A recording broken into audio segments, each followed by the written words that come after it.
Hello friends, property dealer ఛానల్కు స్వాగతం.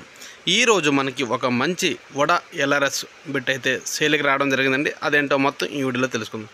మనం వీడియోలోకి వెళ్ళినట్టుగైతే ఈ వడ ఎల్ఆర్ఎస్ బిట్ అనేది మనకి అగనంపూడి దగ్గర ఉన్నటువంటి ఆర్టీఓ ఆఫీస్ ఆపోజిట్లో అండి. ఇది చూశారు కదా, ఇది మొత్తం కూడా మనకి NH5 ఆపోజిట్లోని ప్రవీణ్ మార్బుల్కి పక్కనండి. చూసుకున్నట్టుగైతే మెయిన్ హైవేకి రెండో బిట్ అయితే వస్తుంది. ఇది ప్రవీణ్ మార్బుల్ ఉంది కదా, మనకి అగనంపూడి ఆర్టీఓ ఆఫీస్ ఆపోజిట్లో ఉన్నటువంటి ప్రవీణ్ మార్బుల్ పక్కనండి. చూసారు కదా, ఇక్కడ రిలయన్స్ మాల్ అది ఉన్నాయి కదా, ఇవన్నీ కూడా అపార్ట్మెంట్లో ఫుల్లీ డెవలప్డ్ ఏరియా. మనకి మెయిన్ హైవేకి అయితే రెండో బిట్ వస్తుందండి. చూసారు కదా, జస్ట్ ఇది ప్రవీణ్ మార్బుల్ పక్క నుంచి వచ్చిన వెంటనే మనకి ఇది లెఫ్ట్ కట్ అయినట్టుగా అయితే లెఫ్ట్ కార్నర్కి రెండో బిట్ వస్తుందండి. చూసారు కదా, ఇది ఫస్ట్ కార్నర్కి రెండో బిట్ అది వస్తుంది. సౌత్ ఫేసింగ్ మనం చూసుకున్నట్టుగైతే ఇది సౌత్ ఫేసింగ్.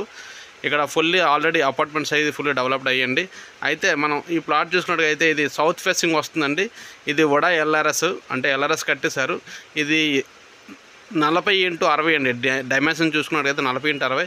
అయితే దీని యొక్క ప్రైస్ అయితే ఓనర్ గారు 43,000 రూపాయలుగా చెప్పడం జరుగుతుందండి. అయితే ఇది ఫిక్స్డ్ రేట్ అయితే కాదు, నెగోషియబుల్ ఉంటుంది. మీకు ఎవరికైనా ఇంట్రెస్ట్ ఉన్నట్టుగా అయితే డిస్ప్లేను అదేవిధంగా మన డిస్క్రిప్షన్లో కూడా నెంబర్ ఇవ్వడం జరుగుతుంది. ఆ నెంబర్ని సంప్రదించినట్లయితే ఇంకా పూర్తి వివరాలు అయితే అందించబడతాయండి. ఓకే ఫ్రెండ్స్, ఈ వీడియో మన ఎవరికైనా ఉపయోగపడుతుందంటే షేర్ చేయండి. ఇప్పటివరకు మన ఛానల్ సబ్స్క్రైబ్ చేసుకొని మరిన్ని కొత్త అప్డేట్స్ మళ్ళీ కలుద్దాం. సెలవు.